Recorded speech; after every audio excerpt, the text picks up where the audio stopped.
നിന്ന് വരുന്ന മെയിലുകൾ. ആ മെയില് ഓപ്പൺ ചെയ്യാം. ഓപ്പൺ ചെയ്തതിന് ശേഷം ഏതാണോ ആ മെയില് ഫ്രം അഡ്രസ്, വെയിറ്റ് ചെയ്ത് നിങ്ങൾ എടുത്തോളി, സാവധാനം എടുത്തോളി. ഇതൊന്ന് റെക്കോർഡ് ചെയ്ത് വെച്ചാൽ നിങ്ങൾക്ക് ഇങ്ങനെ പിന്നെ നോക്കിയാൽ മതി. ഈ പറയുന്ന കാര്യം ഒന്ന് റെക്കോർഡ് ചെയ്ത് വെച്ചാൽ ഇത് പിന്നീട് നിങ്ങൾ ഇങ്ങനെ നോക്കിയാൽ മതി. ഇത് ഇങ്ങനെ എടുത്ത് നോക്കുക ഓരോ സംഭവങ്ങൾ, ഇത് ശരിയാണോ. എന്നിട്ട് എന്തെങ്കിലും സംശയം ഉണ്ടെങ്കിൽ പിന്നെ എന്നോട് ചോദിച്ചാൽ ഞാൻ പറഞ്ഞുതരാം. ആദ്യം നിങ്ങളെ ശല്യം ചെയ്യുന്ന മെയിൽ ഓപ്പൺ ചെയ്യുക.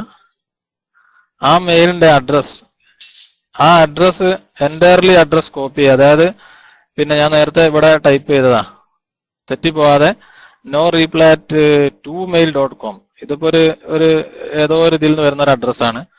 അത് തിരിച്ചങ്ങോട്ട് മെയിൽ അയച്ചാൽ പോലെ കേട്ടോ, അതുകൊണ്ടാണ് ഞാനിത് അയച്ചത്. അപ്പൊ ഇങ്ങനെ ആ അഡ്രസ് ടോട്ടലി കോപ്പി ചെയ്യാം. കോപ്പി ചെയ്തല്ലേ. കോപ്പി ചെയ്തതിന് ശേഷം നെക്സ്റ്റ്, നേരെ ഈ ജിമെയിലിന്റെ നമ്മൾ ഈ ഓപ്പൺ ചെയ്ത ജിമെയിൽ ബോക്സിന്റെ അല്ലെങ്കിൽ ഈ പേജിന്റെ ഏറ്റവും മുകൾ ഭാഗത്ത് വലത് റൈറ്റ് സൈഡിൽ കാണുന്ന ഒരു ചക്രത്തിന്റെ ചിഹ്നം ഉണ്ടാവും. അവിടെ സെറ്റിംഗ്സ്, അവിടെ മൗസ് കൊണ്ടുവെക്കുമ്പോൾ തന്നെ സെറ്റിംഗ്സ് എന്ന് കാണാം. ആ സെറ്റിംഗ്സിൽ ക്ലിക്ക് ചെയ്യുക ഒരു പ്രാവശ്യം. അപ്പൊ അതിൽ കുറെ എഴുതി കാണിക്കൂ.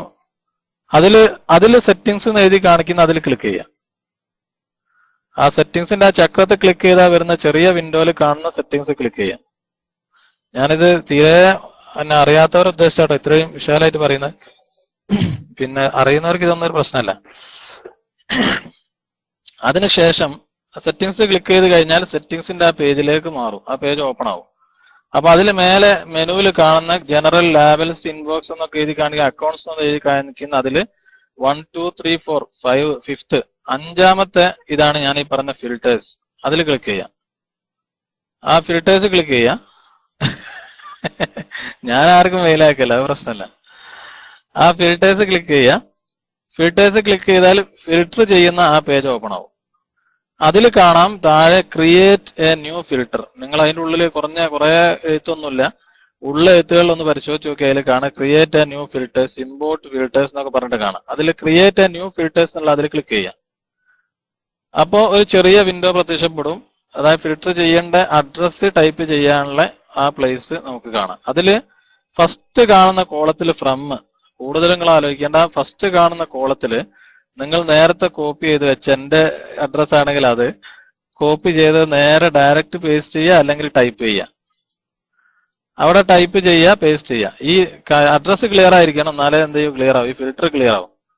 അതിനുശേഷം ആ ഫ്രം അവിടെ പേസ്റ്റ് ചെയ്ത് കഴിഞ്ഞാൽ നേരെ താഴെ റൈറ്റ് സൈഡിൽ ഇതേ ചെറിയ ബോക്സിൽ റൈറ്റ് സൈഡിൽ കാണുന്ന create filter with this search, അതിൽ ക്ലിക്ക് ചെയ്യാം. അതിൽ ക്ലിക്ക് ചെയ്യുമ്പോൾ വീണ്ടും വേറൊരു പേജ്, ചെറിയ പേജ്, ഇതേപോലത്തെ സൈസിലൊരു പേജ് പ്രത്യക്ഷപ്പെടും. അതിൽ കുറെ ചെക്ക് ഇടാനുള്ള സ്ഥലങ്ങളുണ്ട്. അതിൽ ഡിലീറ്റ് ഇറ്റ്, അതിൽ നിങ്ങൾക്ക് ഇഷ്ടമുള്ള ഏതും സെലക്ട് ചെയ്യാട്ടോ. നിങ്ങൾക്ക് ഇഷ്ടമുള്ള ഏതും സെലക്ട് ചെയ്യാം. ഞാൻ ഈ ഫിൽട്ടർ ചെയ്യാൻ ഉദ്ദേശിച്ച കുറെ ഓപ്ഷൻസ് ഉണ്ട് ഇതിൽ. നിങ്ങൾക്ക് ഇപ്പോൾ തൽക്കാലം ഈ മെയിൽ ആവശ്യം ഉണ്ടാവില്ല, അതുകൊണ്ടാണ് ഞാൻ ഡിലീറ്റ് തന്നെ പറയുന്നത്. ഡിലീറ്റ് ഇറ്റ് എന്ന ആ ചെക്ക് ബോക്സ് ചെക്ക് ഇടുക.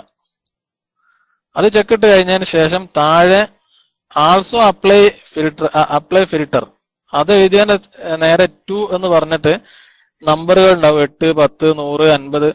ഇത്രയും മെയിലുകൾ ഇതിൽ ആൾറെഡി ഉണ്ട്, അതുകൂടെ ഡിലീറ്റ് ചെയ്യണമെന്ന് ചോദിക്കും. അപ്പൊ അതുകൂടി ചെക്ക് ഇടുക. അതായത് ഡിലീറ്റ് ഇറ്റ് ചെക്ക് ഇടുക. അതിനുശേഷം ഏറ്റവും താഴെ കാണുന്ന ആൾസോ അപ്ലൈ, അവിടെയും ചെക്ക് ഇടുക. അതിനുശേഷം ക്രിയേറ്റ് ഫിൽട്ടർ, ഈ ബ്ലൂവിൽ എഴുതി കാണിക്കുന്ന ക്രിയേറ്റ് ഫിൽട്ടറിൽ ക്ലിക്ക് ചെയ്യുക.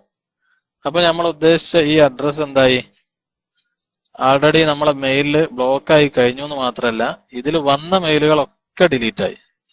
അപ്പൊ അതിനുള്ള രീതിയാണ് ഇപ്പോ പറഞ്ഞത്. അതിലാർക്കെങ്കിലും എന്തെങ്കിലും സംശയം ഉണ്ടോ?